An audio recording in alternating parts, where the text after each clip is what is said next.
Hello and welcome back to Coinscrum Markets. I'm delighted to be joined again by Rupertus Rothenhaeuser, CEO at Crypto Finance Group. How are you doing? I'm doing very well, Paul. Thanks for having me. Always good to have you, Rupertus. You guys have been in the news before we talk about other things this week. Congratulations. Deutsche Borse have acquired a majority stake in Crypto Finance. Tell us more about that and how that came about. Well, we are extraordinarily delighted to having found such a stable partner into our business. We were seeking funding in a Series C round since the beginning of the year. We spoke to a hell of a lot of VC funds on our ambition to raise money, for paying for our future growth and international expansion. And suddenly, Deutsche Borse appeared on the platform and said, "Look, guys, there's something we have in planning in our mind, and there's something you have in mind, and maybe we should join our forces."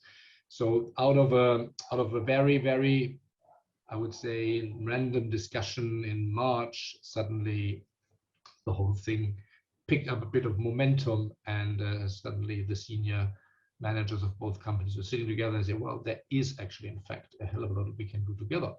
And for us at Crypto Finance, first of all, it's almost a miracle, I would almost say, that we find such a stable partner with Deutsche Börse. They have a lot of clients. Now we are part of the family. And I have to say, Paul, just for the record, what has happened so far is the signing. Signing has taken place. Mm-hmm. Closing is now something we need to work out within the next 3 months, and it's all about the target operating model going forward, who does what and when and how. And of course, there's an M&A transaction of this dimension needs the approval of both regulatory bodies, FINMA as much as BaFin. So there is still some red tape to be removed, but in general, this gives us a lot of opportunities in entering into the Deutsche Börse ecosystem, which should help us growing faster. No, absolutely. Well, let's keep our fingers crossed that that will run smoothly and things get wrapped up. But I think it feeds in nicely to a few things that we wanted to talk about today anyway. I mean, it's a clear statement of intent. I know that you won't be speaking on behalf of Deutsche Borse today, but that in itself is a clear statement of intent. It comes at a time where, I guess, and reflected in price action in the markets, we seem to be in a consolidation phase at least. Mm-hmm. Market making up its mind what it wants to do next, but at the same time, I guess this very much reflects your strategy from the beginning of coming in, setting up, building the whole regulatory framework, building those levels of trust which are going to enable institutional actors to invest in you, to trade through you. And this is obviously the result of that. On the other side, we've seen Binance in the news in the last couple of weeks, issues in the UK, woke up regulators elsewhere asking questions as well. Their CEO, CZ, I think came out today or yesterday saying, admitting, maybe they ran too fast and there was mistakes made. But it's a very hard thing to overcome if you have legacy issues to kind of then just say, well, we'll fix them and trust us now.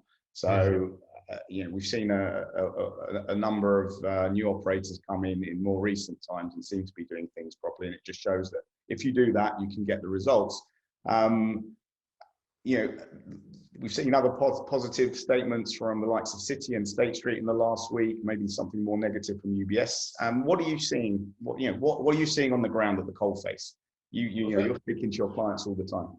Yeah, first of all, I think it's important. I can't stress it more. It has always been our strategy, and I think now it has been proven the right strategy. There is no future growth and there is no sustainability of the business without regulatory approval. Everybody in this space who acts in kind of gray area will be caught, and unfortunately, this will always be another headline saying, "I told you from the very beginning, this is all about money laundering," and so on. I can't listen to this nonsense anymore. But unfortunately, there are areas, and as you just rightly said, since it worked well for the last couple of years without being regulated or too much controlled, it has now reached, first of all, a size and a dimension and a turnover and a volume that you cannot neglect anymore. It's just there's trillions of dollars flying around in a new asset class. So it doesn't surprise that suddenly watchdogs, regulators, governments are taking a very precise look at it and see, okay, what is clean, what is not clean, what is allowed, what is disallowed. I think if you stick to your basis, whatever has been, I would say, clean in the past should be clean now, which is KYC process, AML process, make sure that your coins you're dealing with are clean, they're not tainted. It's the same thing as you used to hold cash for somebody in the bank. You did a proper KYC check, and that's the same thing you need to do now. Now you need to check, where does my customer come from? Where is his original funds coming from? And how is the regulatory body treating it there? So it's thinking, because I'm sitting somewhere and I can handle flows from all over the world, is a dream. It doesn't work. It may have worked 2, 3, 4 years ago, but now it doesn't work anymore. So playing by the rule book is extraordinarily important. Secondly, we've seen a tremendous growth in requests from financial institutions. So you just mentioned positive news with Citibank, private wealth management division, with State Street, with Fidelity and Standard Chartered in the US. So there is something growing. And we receive a lot of RFP, so requests for proposals, where banks, asset managers come to us and say, guys, we've thought about it for the last couple of years, months, we want to be in it. Now we have a beauty contest and we actually seeking the best partner for our purpose. And so some of these requests are 400, 500 questions big. I mean, they really made up their mind and they want to know down to the very nitty-gritty point. How do they do it? How is fiat treated? How are coins transferred? How is KYC AML check done? What is the regulated stamp worth? So there's a lot of detail to it. What technology are you using? Is it automatic? Is it manual? Where do risks appear that I shouldn't have? So it's very, very detailed. And we receive a request at least once a day from Asia, from continental Europe, from Switzerland, not from the States yet, but we see a lot of interest coming from APAC and from Europe, to a lesser degree from the US. But I think that is something that has always been critical in Switzerland and US. There's a long-lasting history of that. So, but from the UK, actually, we see requests as well. And on top of it, since the German regulatory body approved a certain percentage of digital assets, including crypto, could be part of an alternative investment fund, we suddenly receive requests from Germany, from asset managers saying, okay, guys, now it's allowed, it's clean, it's transparent, we know the rule book. What can we do and how can we do it? Mm-hmm. Yeah. And so, I mean, so you're fielding those questions from potential new customers and prospects. Obviously, you've got clients on your books that have been with you for a while.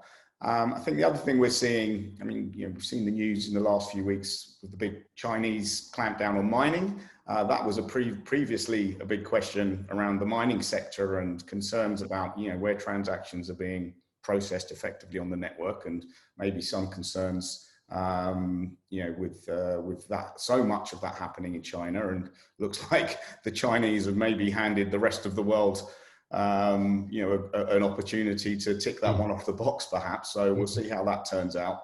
And then from some of the other large capital allocators and funds that in the last few weeks have announced their intent to enter these markets, the latest Marshall Wace just today announcing that they're going to be allocating capital and trading in these markets. Mm-hmm. How much more sophisticated are your existing and more, I guess, seasoned investors becoming? Some of those funds were saying, well, actually, we're not going to look at Bitcoin. Maybe it was the ESG aspect. Maybe they just see more utility in some of the other networks. There's opportunities around staking and yield generation. Yes. Are you seeing that happen on the ground?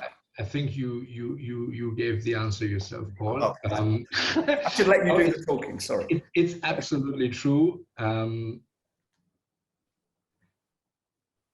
Funnily enough, we haven't seen in real numbers, a reduction in the market share of Bitcoin compared to all the other coins and DeFi tokens. It's still stable, but the perception we have is that it does reduce. We see lesser activity in Bitcoin. Maybe the perception, the market share doesn't really drop yet, because when an order comes in Bitcoin, it's mostly larger than in any of the altcoins. So in money terms, it still sits there. But in terms of trades in different coins, we definitely see a shift away from Bitcoin. I don't know if that is based on the fact that mining has become more difficult in China, or the ESG part, so-called ESG part on Bitcoin mining. Well, I'm not sure if we're comparing apples to apples or apples to pears when we talk about electricity or energy consumption on mining, because we do have a different opinion on that, but you should not be surprised. I mean, if you ask a farmer, do you like milk? Yes, of course we like milk, otherwise we wouldn't produce it. But coming back to the questions, yes, I think the future of digital assets, call it cryptos, is not Bitcoin. It may even go up to 100,000, who knows? May go up to 500,000, I don't know. Maybe it drops to 5,000 tomorrow, I don't know either. But what I do know is that the DeFi space, with coins, with business model behind, not a pure so-called payment token or a cash replacement token, but a token that confirms and contains a service, either a change of a core banking system, a automation factor, an efficiency gain layer, a risk reduction layer. A lot of these digital assets can be used in various areas, and those will continue to grow and take larger parts of the market pie. Plus, you rightly said, if you put your money on the bank, you get nothing. Actually, if you're unlucky, you even pay penalty interest rates because the bank charges you something.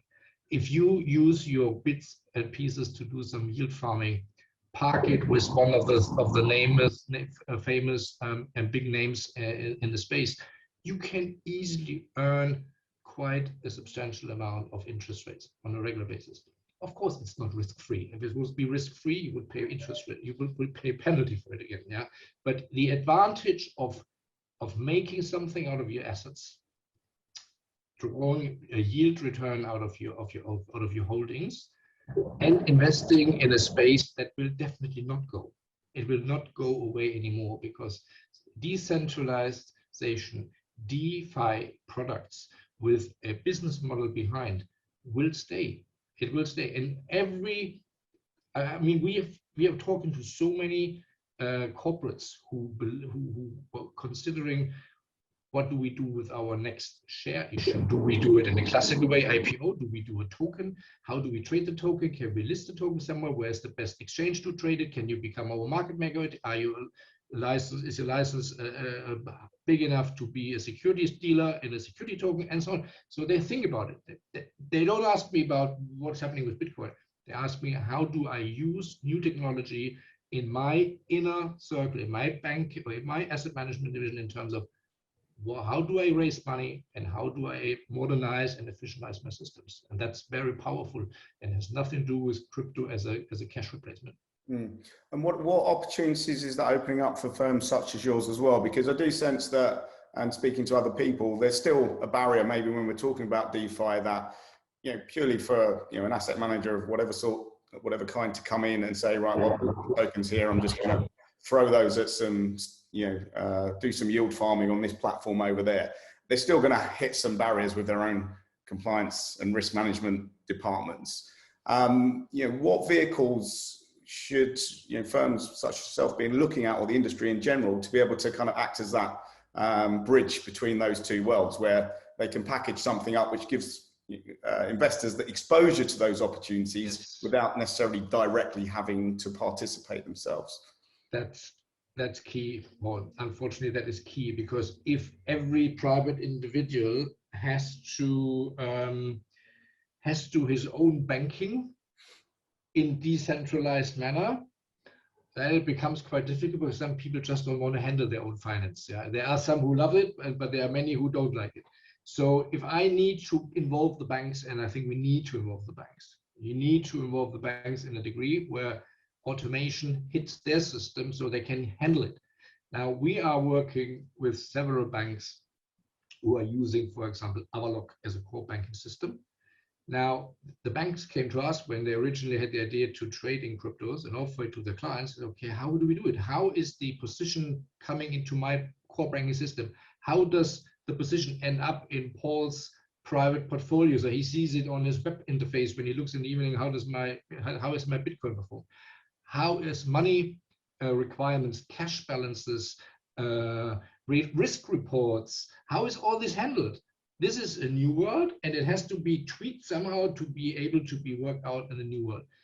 And this is at the beginning, and this is only possible if you take, we call it the bridge builders. If you take the bridge builders at the hand and say, okay, guys, let's put it together. It's Temenos, Innova, Avaloq, MSG Giladon, Cordoba, eBase. I mean, there are dozens of them, only between Germany and Switzerland. And you need those because the bank will not touch it if they cannot fulfill their regulatory requirements in terms of reporting, in terms of capital, in terms of risk. So you need to play by the rule. We are back to your first question, and you need to. That's why we need to combine the old world with the new world. I know it's not. It sounds like madness for the decentralized crypto geeks who say, no, stop, don't even work with banks, become your own bank. Yeah, unfortunately, not everybody can or wants to be his own bank. But if you want to deal with banks, if you want to go mass adoption, if you want to enter big cash pools, you need to connect via the old world, and that unfortunately takes time. Yeah, of course. And the bigger picture hope is that is just an initial stepping stone. You know, it bridges the gap for now, and we all want to see the technology used to its maximum effect in the long term. But there's so many challenges to overcome. You know, this is just the starting point, and eventually these systems and worlds become much more integrated, directly integrated. So. We'll see how that pans out, but congratulations again to you and the team. You're on the right path, doing a great job, and always good to hear that news and the views directly from your customers and what they're saying, so we can get that kind of more realistic opinion, I guess, that you maybe sometimes read in the press. Rupertus, thank you so much. We'll see you again next month, no doubt. See you then. Take care. Stay healthy. Bye-bye. Thanks, Paul.